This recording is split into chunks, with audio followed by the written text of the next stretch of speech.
Unlocking innovation through robotics education. Welcome to our channel, J Robotics. Welcome to the fascinating world of hand gesture control. Today, we'll explore the magic behind this innovative project featuring an Arduino board, a breadboard, two servos, Servo 1 and Servo 2, and the MPU6050 motion sensor. With these components, we'll unveil the potential of controlling servos using hand gestures, revolutionizing human-machine interaction.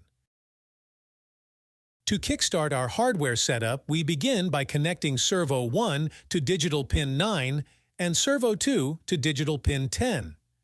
These servos will be the responsive limbs of our project, mimicking hand gestures. Moving on to the brains of our system, the MPU6050 motion sensor. It effortlessly communicates with the Arduino through the I2C interface, with SDA and SCL connections, ensuring seamless data transfer. The absence of IR sensors simplifies our setup, allowing us to focus on the servos and motion sensor.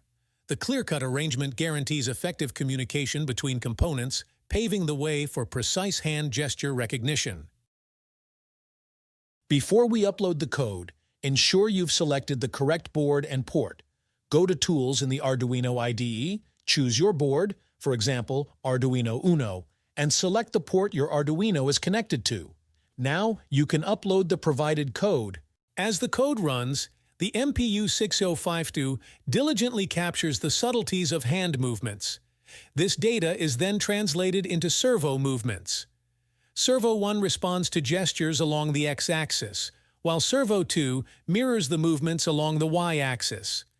Witness the synchronized dance of these servos, transforming hand gestures into real-time, responsive actions.